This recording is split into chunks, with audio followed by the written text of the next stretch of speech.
नमस्कार मंडळी, आपण पाहत आहात आवाज विदर्भ नागपूर न्यूज। नुकत्याच पार पडलेल्या नगरपंचायतीच्या निवडणुकांकडे वळूया। हल्लीच्या निवडणुकांमध्ये भरपूर भागात मतदान केंद्रांवर बोगस मतदानांची धांदली दिसून आली। नागपूर ग्रामीण बीडगाव नगरपंचायतमध्ये 337 मतदारांपैकी 58 बोगस मते दिसून आली। त्यातील 18 बोगस मतदार भाजपाच्या पदाधिकाऱ्यांनी आपल्यासोबतच आणले। निवडणूक प्रतिनिधींना संशय आल्यावर त्यांना अडविण्यात आले। त्यांच्याकडे डुप्लिकेट वोटिंग कार्ड असल्याचे समजले। त्यावर निवडणूक अधिकारी त्यांचे व्हेरिफिकेशन करत असताना नगरपंचायतचे सीओ विनायक घुसे यांनी निवडणूक अधिकाऱ्याला त्या बोगस मतदारांना मतदान करून देण्याचे ऑर्डर दिले, असे आरोप अवंतिका ताई लेकुरवाडे, माजी सभापती जिल्हा परिषद व बीड गावच्या उमेदवारांनी व नागरिकांनी केले आहे। पुढील खबर सविस्तर बघूया। म्हणून लपून आतमध्ये मुद्दाम बाहेर नाही उडाला। पण आता मॅडम बाकी वोटरला तर वोटिंग नाही ना, बाजू घेऊन हे नाही करता येणार ना, बाकी वोटर आहेत ना त्यांना सोपं मार्ग पण आता त्याच्यावर ज्यांचं आधार कार्ड नाही आहे त्यांना मतदान नाही करू द्या। बाकी व्हेरीफाय करून तर जाऊ ते म्हणतात नाही आणि सगळ्यांना करू देऊ म्हणतात। तुम्ही सगळं व्हेरीफाय करून जाऊ शकतो ना बाकीच्या वोटरसाठी।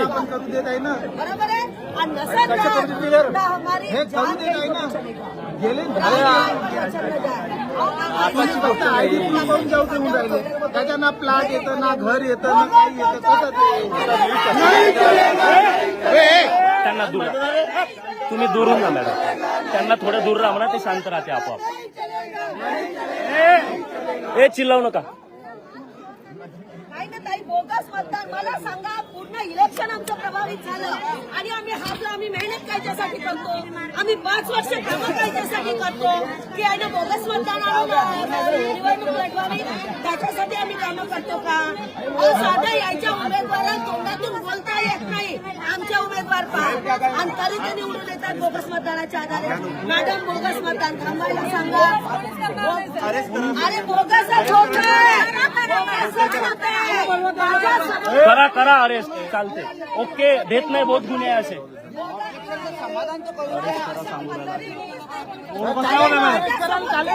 अजून बोलू का अरेस्ट करायला? अजून बोलू शिगडं होत विनाकारण। चलो पिछे जाओ, रांगोळी पाडी घ्या। मी काय म्हणतो, ते सगळे शांत बसतात, तुम्ही त्यांना समजून सांगतो प्रोसेस सांगतो, तो शिकलाय ना, शिकलोय।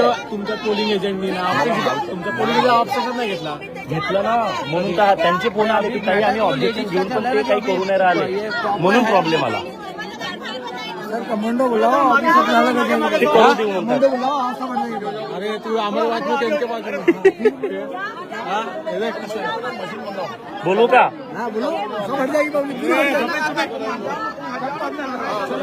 सगळे हट्टे थोडं मागे येऊन जा तुम्ही। जिसका बयान है वो बयान देगी, सुनो तो जिसका बयान है वो बयान देगी, बाकी तो लग जाएंगे। 5 मिनिटात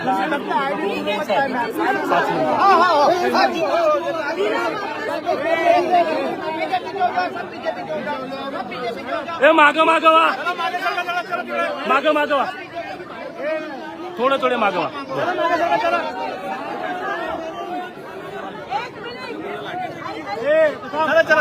शांत राहा, शांत राहा, चला साईडला वा, होऊन जा बाजूला। होतात बोलून घ्या सर, बोलून घ्या तिला।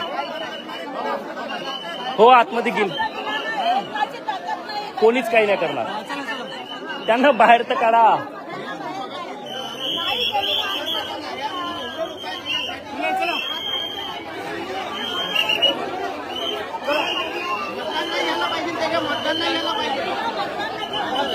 थांबा, मीच सरकवतो सगळ्यांना, काही काळजी करू नका।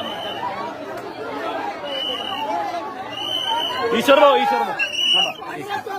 2 मिनिटं शांत राहा, 2 मिनिटं शांत राहा, 2 मिनिटं शांत राहा। थोडे मागं होऊन जा, थोडे मागं होऊन जा, 2 मिनिटं शांत राहा। तुम्ही काहीच नका करू, ते शांत राहते।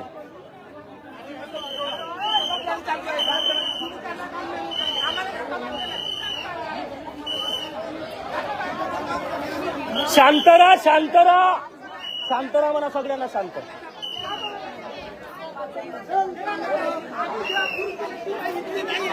ये पकड़ो आप, मैं उनको शांत करता.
घेतलाय सर रायटिंगला.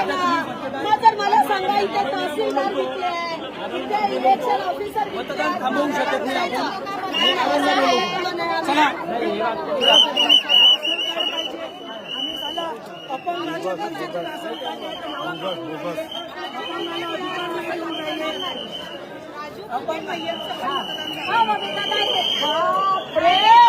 मतदान झालेलं का नाही आधी?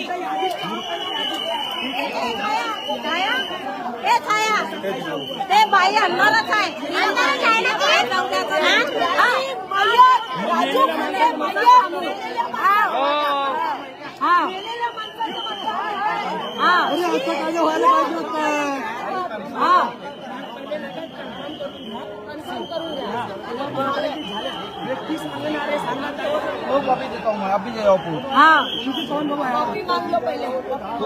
पहले देख के वो कॉफी मांगो हुआ है का मतदान. हे असं पालकमंत्री साहेब लक्ष द्या. तुमच्या मतदारसंघामध्ये एवढा अन्याय होतोय सर्वसाधारण लोकांवर. तुम्ही महाराष्ट्र सांभाळता. इमानदारी लागलं पाहिजे. नमस्कार. आज आम्ही वार्ड नंबर 6 मध्ये यांच्या मतदान केंद्र, हे जे निवडणूक मतदान केंद्र आहे, झेडपी अप्पर प्रायमरी स्कूल या मतदान केंद्राच्या समोर उभे आहोत. आज वार्ड नंबर 6 मध्ये एकूण किती मतदान आहे? वार्ड नंबर 6 मध्ये 337 पैकी किती मतदान तिथे राहतात आणि किती राहत नाही? हा, त्यापैकी 58 मतदान हे बोगस आहेत. हे फक्त या वार्डात नव्हे तर बिडगावच्या कुठल्याच वार्डात, कुठल्याच नगरात राहत नाही. त्याच्यावर ऑब्जेक्शन घेण्यात आलेलं आहे, परंतु त्या ऑब्जेक्शनवर कोणतीही कारवाई केली नाही. आणि आज जेव्हा ते बोगस मतदान इथे करायला आले, त्यापैकी 18 मतदान करायला आले, एकत्र भाजपाच्या पदाधिकाऱ्यांनी त्यांना मतदान करायला आणलं. सोबत मॅडम सगळे अधिकारी. इलेक्शनचं नाव काय? इलेक्शनचं नाव, इलेक्शन कोणतं ते सांगा ना. बेळगाव नगरपंचायत इलेक्शन आहे आणि त्यामध्ये भाजपाचे पदाधिकारी स्वतः त्यांना वोट टाकायला घेऊन आले. निवडणूक प्रतिनिधींनी त्यांना थांबवलं. त्यांना थांबवून त्यांना सांगण्यात आलं की बोगस वोटिंग आहे. आणि बोगस वोटिंग असताना इलेक्शन ऑफिसर त्याचं व्हेरिफिकेशन करत असताना तिथे नगरपंचायतचे सीओ आले, विनायक घुगे नगरपंचायतचे सीओ. आणि नगरपंचायतच्या सीओनी मतदान अधिकाऱ्याला त्यांना मतदान करू देण्याच्या इन्स्ट्रक्शन दिल्या आणि कोणतेही कार्ड न तपासता त्यांच्याकडे फक्त डुप्लिकेट काढलेले वोटिंग कार्ड होते. ते पण इलेक्शन कमिशननी सप्लाय केलेले नाही. डुप्लिकेट काढलेले वोटिंग कार्ड आहे आणि ते वोटिंग कार्डच्या आधारे त्यांनी मतदान केलं आणि गेले. आता उमेदवार कोण आहे? छाया गौतम. नाव सांगा तुमचं. माझं नाव छाया धनेश गौतम, वार्ड नंबर 6 ची उमेदवार आहे. काँग्रेस पक्षाची उमेदवार आहे. मी थांबवलं पण त्यांनी आमची गोष्ट ऐकली नाही. कोणी थांबवलं तुम्हाला? आम्हाला सीओ साहेबांनी. सीओ साहेबांनी. मी अपक्ष लढत आहे सर, वार्ड नंबर 6 मधून. नाव सांगा. हे सगळं घडत होतं. नाव सांगा ना तुमचं. संजय गौतम, अपक्ष उमेदवार आहे. मी त्यांना थांबवले आणि थांबवण्याचे खूप प्रयत्न केले पण माझं पण तिथं ऐकून घेण्यात आलेलं नाही. कोणी नाही ऐकलं तुमच्या सीओ साहेबांनी? होते सर, तिकडे तिथे अधिकारी होते मी वोटिंग करायला म्हणून तिथे गेली होती. कोणाचं नाव माहिती आहे तुम्हाला? नाहीये, सर. कोणाचं नाव माहिती आहे तुम्हाला? मी त्यांना म्हटलं मला बोलतात साहेब मी म्हणते मी म्हटलं त्यांना सर असं नाही चालणार नाही. आमची सत्याची लढाई आहे. सत्याची लढाई लढायसाठी आम्ही तयार आहोत. आम्ही सत्याची लढाई लढणार नाही तरी पण आम्हाला कोणीच नाही ऐकलं सर. अच्छा, तुमचं नाव सांगा. पटले 6 नंबर वार्ड से हूँ नगर सेवक हो, तक्रार क्या तुम्हारी वो बताओ ना. तिथे रिलेशनचे वोटिंग आलेले आहेत सर बाहेर गावावरून. अच्छा अच्छा आणि सर हे बावरकुडी साहेब त्यांच्या पाठीशी आहे म्हणून हे सगळं घडत आहे आमच्या वार्डात. अच्छा अच्छा.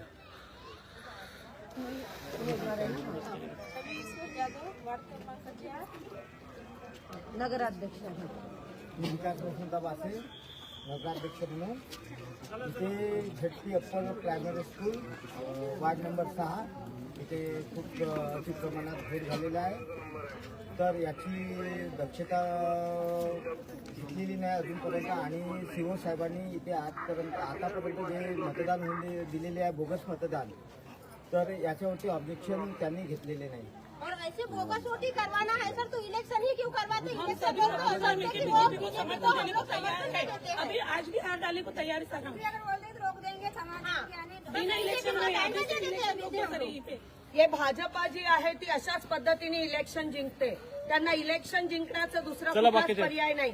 गावामध्ये ते खऱ्या अर्थाने इलेक्शन जिंकू शकत नाही आणि पूर्ण पोलीस विभाग राहो न्यायासाठी भांडणार नाही साहेब तर करणार काय? मग पोलीस विभाग राहो, इलेक्शन विभाग राहो, नगरपंचायतचे अधिकारी राहो, सगळे जण इथे भाजपाच्या दबावाखाली न्यायाची बाजू कोणाची ऐकून घेत नाही, कोणाला मांडू देत नाही. ही पूर्ण दडपशाही सुरू आहे आणि अशाच प्रकारे जर निवडणूक होणार असेल तर मग त्याच्यापेक्षा निवडणूक न घेतलेली बरी. निवडणूक देऊन टाकावं. रिझल्टची तारीख डिक्लेअर झाल्यानंतर ती वाढवण्यातही आली. आणि पुन्हा रिझल्टची जी तारीख आहे हे घाबरलेत. एकदा इलेक्शन प्रोसिजर सुरू झाल्यावर कोर्टही त्याच्यात इंटरफेअर करत नाही. जर काही उमेदवारांचे इलेक्शन थांबवण्यात आले, स्टे करण्यात आले, ते पोस्टपोन होऊन त्याचा निकालही नंतर लागू शकला असता. त्याच्यासाठी एवढ्या लोकांच्या इलेक्शनचा रिझल्ट थांबवायची गरज नव्हती. कारण याच्यामध्ये काही मेंबर मधून नगराध्यक्ष बनणारा नाहीये. डायरेक्ट नगराध्यक्षाची निवडणूक आहे. त्याच्यामुळे मेंबरची निवडणूक काही दिवसांनी झाली असती, नंतर त्याचा रिझल्ट आला असता, त्याचा काही फरक पडला नसता. परंतु यांना सेटिंग करायची आहे आणि सेटिंग करून या निवडणुका प्रभावित करायच्या आहेत. कारण यांची पंढरी घाबरली आहे की म्हणजे एकीकडे RSSचा गड असताना, इथला मुख्यमंत्री असताना, इथला पालकमंत्री आणि महसूल मंत्री असताना जर इथे इलेक्शन मध्ये जर भाजपा हारली तर महाराष्ट्रामध्ये आपली नाचक्की होईल आणि ही नाचक्की होईल या भीतीने अशा प्रकारे बोगस वोटिंग टाकून हे इलेक्शन प्रभावित करण्याचा प्रयत्न केला जात आहे. आणि त्यामुळे आम्ही उद्या मोठं आंदोलन पण करणार आहोत आपण आंदोलन. आणि इथे काही एका पक्षाचे नाही, फक्त काँग्रेस पक्षाचे नाही, हे सगळे उमेदवार एकमेकाच्या विरोधात उभे आहे. परंतु लढायचं असेल तर मैदानात येऊन सत्याने लढायचं. ज्याला जनता एक्सेप्ट करेल त्याचा विजय आम्ही मान्य करायला तयार आहोत. तो कोणाचाही असो. पण बोगस वोटिंगच्या आधारे जर अशा प्रकारे निवडणूक प्रभावित करण्याचा प्रयत्न होत असेल तर सोडणार नाही. आणि जे जे अधिकारी भाजपाला अशा प्रकारे समर्थन करतात, जे भाजपाचे दलाल आहेत, फक्त दुपट्टा नाही घातलाय पण पूर्ण भाजपाचे दलाल आहेत, अशा अधिकाऱ्यांना आम्ही सोडणार नाही. ही तानाशाही आम्ही चालू देणार नाही. हा सगळ्यांचा निर्धार आहे ना? तुम्ही सगळे मतदान करणारे याला तयार आहे ना? कारण जी निवडणूक होणार आहे इथे राहणाऱ्या लोकांनी मतदान करावं, कोणालाही करावं. जनतेला अधिकार आहे ना, जनतेला अधिकार आहे. नहीं चलेगी, नहीं चलेगी, नहीं चलेंगे, नहीं चलेंगे, लड़ेंगे. सत्य की लड़ाई होगी.